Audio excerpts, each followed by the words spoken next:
What about some special own goals? Anyone you can think of who used to score own goals? Kyle Norton did a great one at Hull. Really? Great one, top bins. It was Well, incredible. it sliced right in the top bin. Oh, mate, it was incredible. You know, when he scored it, I've gone, oh my good gosh, what a finish. Welcome to the Kyle Walker podcast. I'm Kyle Walker, and with me, the one and only Michael Brown. Brilliant. Brownie, what's What been an actually entrance, the thank one you. and only, I've just called you there, but you're the one. Can you and sing it? What is that? Who sings that song? Go on, team What? you up. I am. only. Disney Hawks. Yeah. Chesney. Or Disney. What is it? What's it, Disney? Say it again then. In the next year. Oh, yeah. Chesney. Good old Disney. I don't have a clue. Right, that's that I am podcast. the one and only. Thanks for coming. Thanks for coming on the podcast and listening to Disney Hawks. Brilliant. Thank you. Chesney? Oh, that's class. That's brilliant. Anything happening? Anything good? Anything to tell us about? No, We've no, been no. busy. Milan, weather hotting up. Nice. Hot. It was hot last week. This week has not been great weather. No. Raining, but I'm used to the rain. Don't mind a little bit of rain when you're playing at night. Ball zips a little bit better, doesn't it? So, but coming to the end, I've obviously really enjoyed it. I don't know what's happening in the future as of yet, but you know, I've been a great experience, and you know, it's been an honour to, you know, wear this shirt and represent this club. I bet it has. Yeah. What do you think we should talk about today? Anything of interest? So, Let's go for the people, the unsung heroes of the clubs. what, the Obviously- midfielders? No, not the players, not the manager. Let's go for the backroom staff. I think we should talk about today. The people that do a lot of the hard work behind the scenes that don't get I'm not saying they don't get the recognition, but they're not in the spotlight as what the manager and players are. What are we thinking then? I think the most important thing is the chefs, food. Don't you? Are we really? Is it the medical team, sports science, I think player liaison, Yeah. kitman? Have you got any Kitmen. others? Well, you need your tools, don't you? Your boots to be fresh, Yeah, clean. what else? What other roles are there? Come on, we're missing other people, key people that are going to go. People at the front desk, the secretary's training ground, the security. What about that? Yeah. Now? Security is massive, isn't it? What people don't see is behind the scenes. You don't know how much organisation, time, and effort goes into us travelling away, like you just said there, on the security, choosing the right hotels, the flights, making sure that the flights are on time, this, that, and the other. And then you come down to the physios and obviously the kitmen, the analysis, the fitness department. These people are working the same amount of, you know, time that we are. They're taking off their Christmases, their New Year's, and everything like that. Do you know what? This is so important. And I used to think one of the most important ones I really like, but it's not. See, there's on the training ground, you've got the sports science, the ones who bring you back to life or get you going, or the study side of regards to the football. But I feel we always talk about that football in training that a lot, where I feel like support network is totally different with the people in and around the training ground, the kitmen, the physios, the medical, etc. That's away from it. Player liaison's become massive now, hasn't it? Do you know, regards to tickets, organisation, what they can do, housing, schooling. It's just endless, isn't it? It's a team behind the team. As you just said there, you know, there's another man at City who does the rehab to put you back onto the pitch. Obviously, if you're injured and everything. So you need a like special relationship with him then, don't you? that. But you need a special type of person to do that job, because it's a one-to-one session. The player's coming back from a difficult period, and I feel he has it down to a T. And to be fair, no, I'm going to give him his credit here. The Italian guy at AC Milan, Marco. I mean, he's got some stories because he used to work for the Juventus.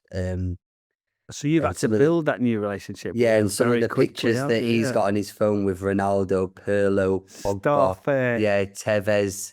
I think and he's you- shown them all you now, isn't he? All the rest ones. Probably not, but probably not. But it takes a certain type of person to do that job, and I feel that you need to read people. You know, some people are going to coming down, the mood's not going to be right. And when you're trying to grill them, running, doing this, that, and the other, some people don't react well to that. So, as you know, you need a special type of person to do that job. And like you just said there, you know, your player care, the man Giacomo here has been fantastic with me. He's been absolutely fantastic. Obviously, not speaking the language great. What does he do? What's he done for you? No, he's just on the phone, you know. He's on the phone constantly, and if I don't know where to go or I want to go to this place and he says, maybe Kyle, don't go there, and maybe I prefer you to go here. Um, he's sorted out everything. He's sorted out everything, and you know, I'd like to say, whatever happens, he's been very, very good for me. Both him and Alberto is a team manager. But all of the player care that I've had throughout all my career, I remember going down to Tottenham as a young kid, and Alan Dixon, call him Rambo. He's still going. He was doing the subs at Spurs at one point. I know at one point he was doing the subs, classic, getting on TV, but he was unbelievable. I lived in the Marriott for 3 months because it was back then where you could actually Harry Redknapp called me back from Sheffield United, but in that period you didn't need the transfer window to go back out on loan. So I just stayed in the hotel because I just kind of thought it was no point renting somewhere and I didn't know what to do. So each month I would go back or each week I would say, listen, Gaffer, like, can I go back out on loan? Because I wasn't playing, but I did well at Sheffield United. So he just called me back, and I think he sent Kyle Norton to Middlesbrough.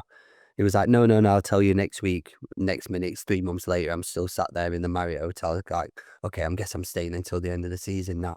But Rambo used to come to the Marriott Hotel. Who nicknames him Rambo? So he's obviously the player liaison for Spurs. Then he was security. Then he's on the bench. He did like all round. And he's Daniel Levy's brother-in-law. That's brother-in-law. Yeah. Right. Okay. But it was him and Roberto. So Roberto was he was actually Italian, but he spoke Spanish, Portuguese. Oh, so you got on really well with him then, did you? Because you're like fluent. Well, I'm fluent now, so it's just like, you know. You can call him now. He'd understand you now. For pasta and stuff.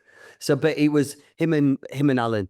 Roberto would kind of deal more with the foreign lads. He spoke French, Portuguese, Spanish, Italian, and obviously English. But Alan lived around the corner from the Marriott, and every night he used to get his dog and walk around to the Marriott, have a coffee with me, and then we used to go and walk his dog together.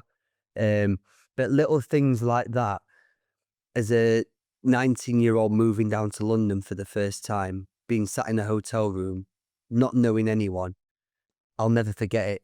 I'll never forget it because it was hard for me to move from Sheffield, never moving from Sheffield, obviously going only to Northampton, but I was allowed to just go from Northampton from Wednesday till Saturday, play a game, and then go back home. So when I finally jumped ship from Sheffield and went down to London, them nights where he came and we spent an hour together, it meant a lot. And we still keep in contact now. We still talk, you know. You can ask Gareth Bale. Gareth Bale and him were like best friends because he's just such a nice person, really, really nice person. And the amount of players he's had there, isn't it? Spurs. It's a good 11 he could have produced, couldn't he? No, world 11. Yeah. Proper 11 at Spurs. But it's brilliant, isn't it? Joe, the amount of people you meet. I just think, like you said, masseurs are another one. You get a really good relationship with there because you just got that hour of downtime where they can just pick your brain. If you've got something to talk about, something to help you. I think they're a good sounding board, aren't they? I think over the years, I think you've got to know your masseur. And yeah, I think masseurs are like, or your physios are like barbers. You tell your barber everything, don't you? You know, when you sat in that barber chair, it's like a therapy session, isn't it? Is there a few masseurs you wouldn't tell anything? I'd be like, I'm not telling him. Some of them would always moan, he's all right again. Why is he here every day? I've got to nub him, and it's brilliant. The dress doing environment is brilliant there when you go. Yeah, it's class. It's class. But even, I think it's very important as soon as you go into a new club, first people to know is the kitmen. Yeah. Kitmen are vital because they're normally the banter, the life and soul of the party. And you know them, then you're fine. Did you have, right, Les Chapman was my reserve team manager. He used to play for Man City. He played like 1,000 games for Preston, right? Yeah. And then he would become the kit man who give the current ones the job at Man City.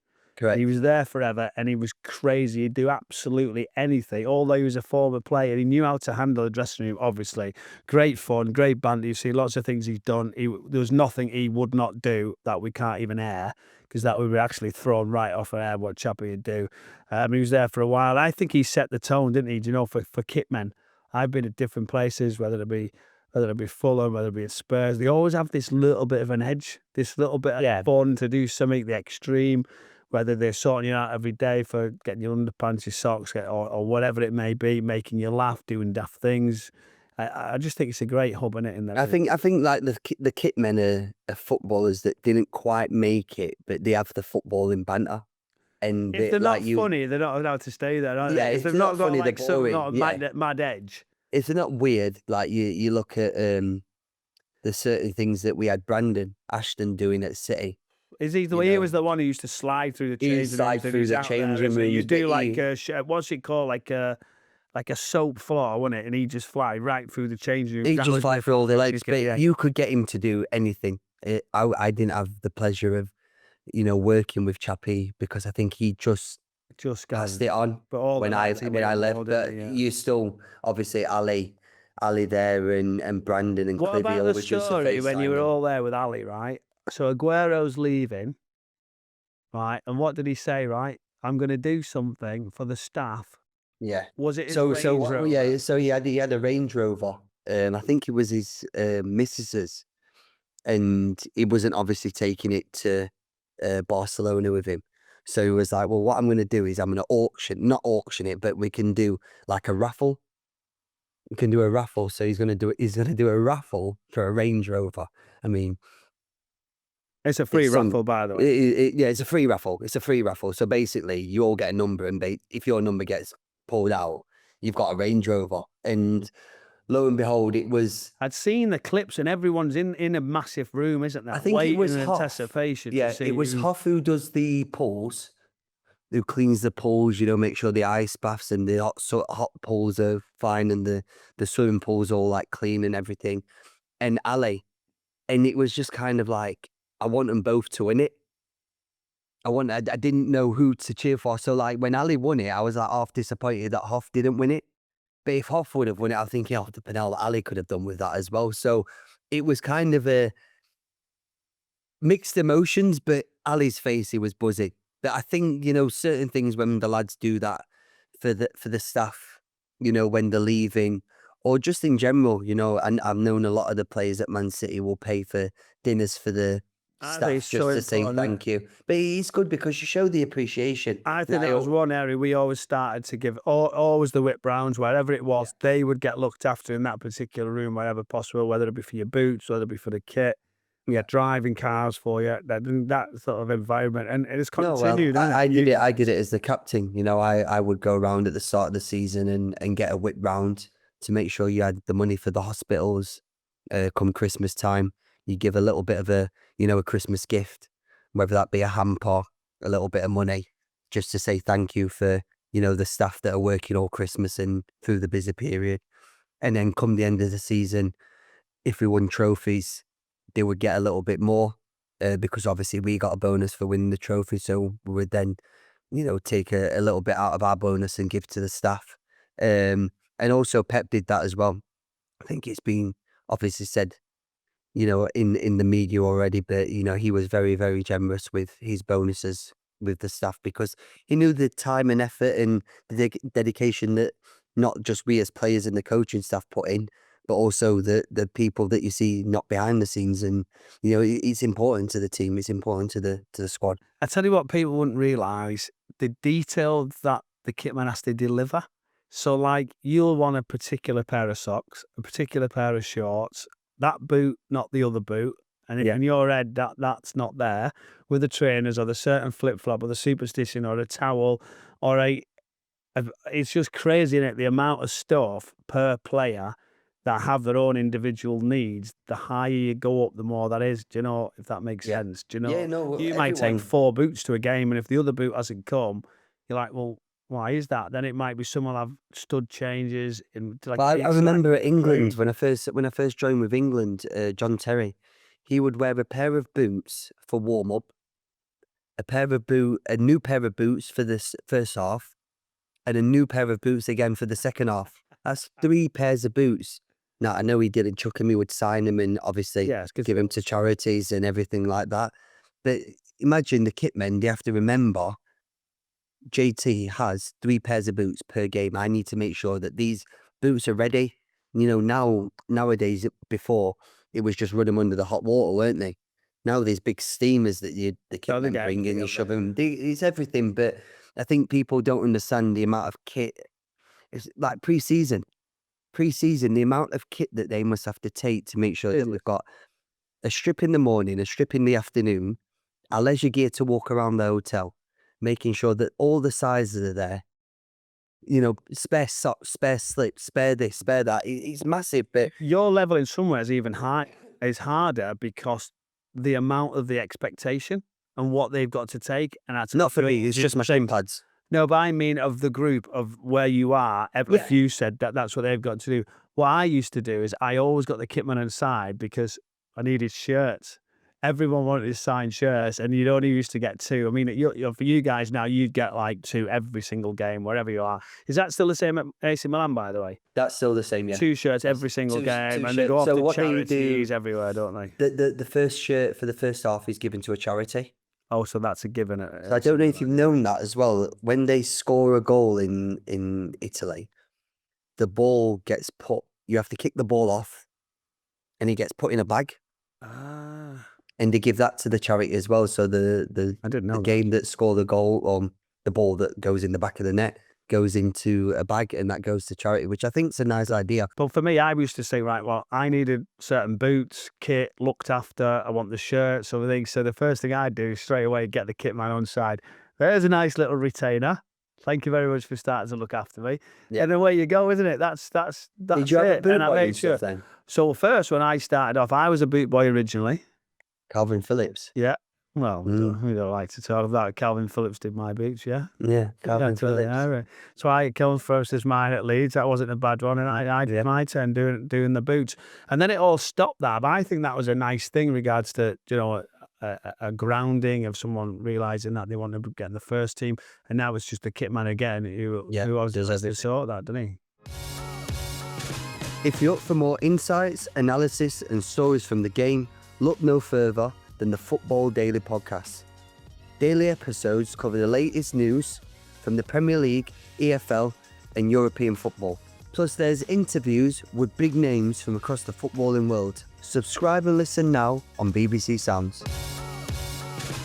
So, you know, when you was playing, how many staff would there be around the place? When you was at physios, let's go physios, easy one. How many physios would travel or be on a day-to-day basis? Honestly, at the very start, I reckon you'd have one physio. You might have a masseur, and even that, sometimes the physio at the very, very start could do both. Would chip in, yeah. Could do both because the demands of that level of treatment weren't there. They're almost as someone when I started off at Man City, they'd be saying, well, what was it? Good players don't need one, and bad players don't deserve one. Which one are you? So basically, no. So it was like, right, who wants to rub? You weren't really getting one. But it was one of those as well. And I feel like some of them was just like, they didn't really know what it was when you first started off. And the level as it starts to change as you go up the chain, when you get into Premier League teams, and then the travel, the kit, the squad, then a player liaison started to come into play. But generally, it would just be the club would book that travel. You would travel with the manager, the assistant manager, the physio, then you might have a fitness coach, and that's pretty much it. If you're going now with you guys at City, there would be then you've got, so you might have one media guy. So for now at City, there's 5 of them, 5 on commercial. Yeah, there'll be 5 who does travel. Well, you look at the physios. I think there's 8 physios. Travel. No, on a day-to-day basis, 8.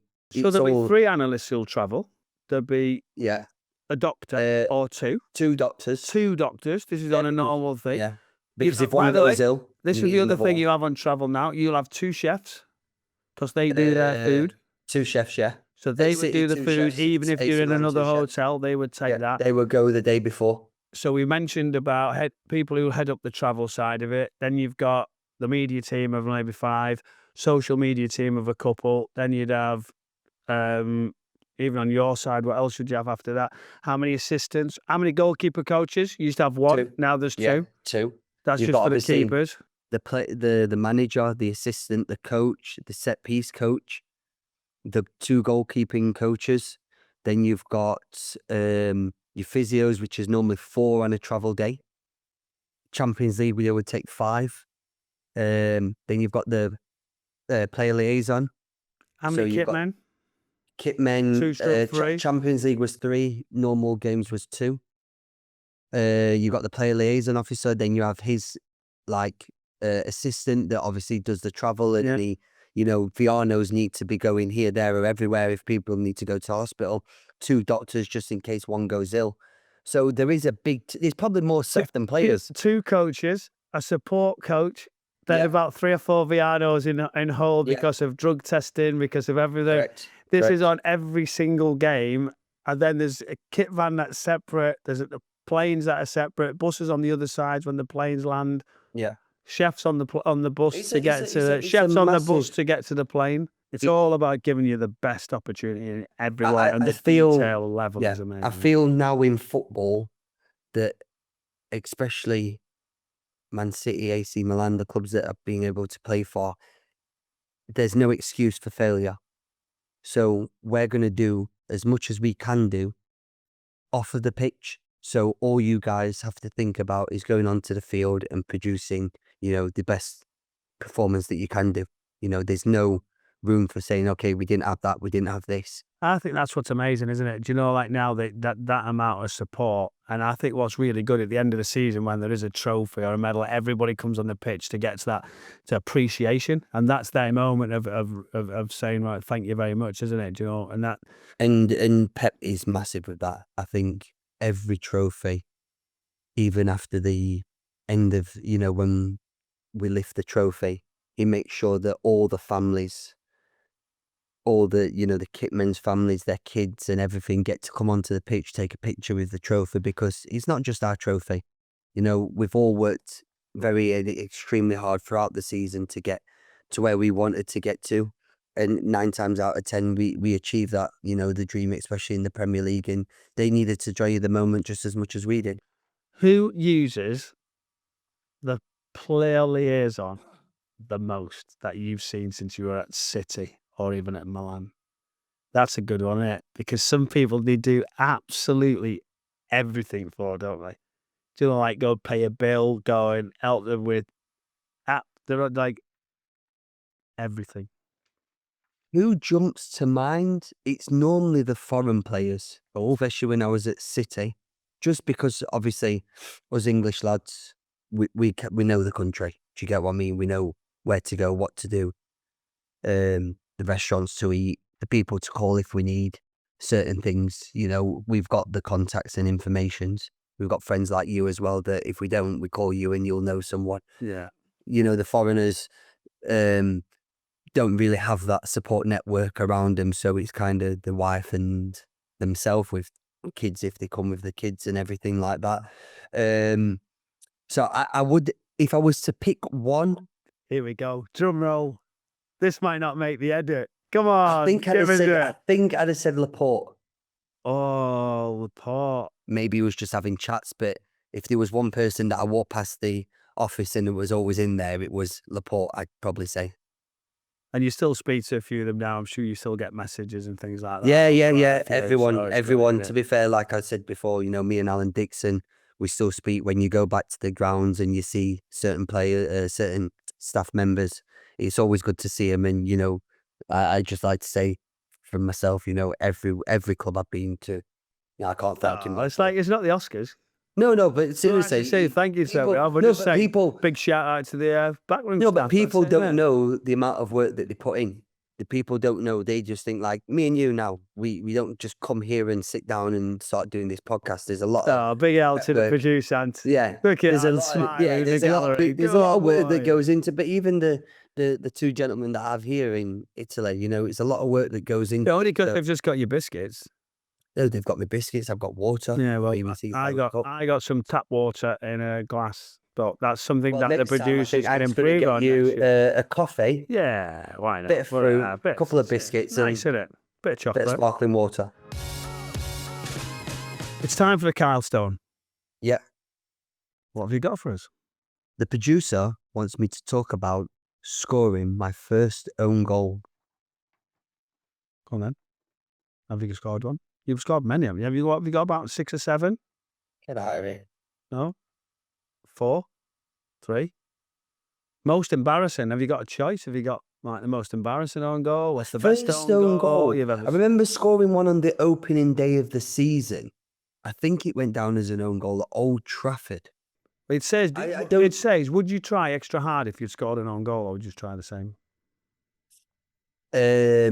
You'd feel like you want to make amends. Yeah, and win you the want game, to wouldn't you? want It to would put feel things right, of stupid, course. wouldn't Even if you make a mistake, not really an own goal, but just a mistake, you want to put it right. But I think, as you know, when you try that extra little bit harder, things probably go downhill even further. I always think once you do a mistake or you make a bad, I reckon that goal at Old Trafford, right, was the first. was the first ever goal of a new Premier League season to be scored that was an own goal.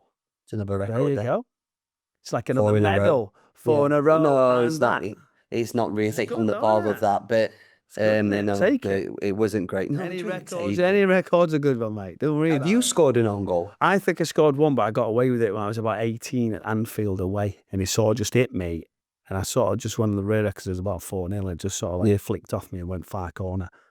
That's it, really. I don't think I've really done that. I know my way around. I'm very good. I was like good to see what was around me. Okay. Do you know what I mean? Okay, well done then. I don't think I've got really many. like run I it. don't think I've got maybe like 2 or 3. 2, 3, maybe. What about, have you seen, what about some special own goals? Is there anyone you can think of who used to score own goals?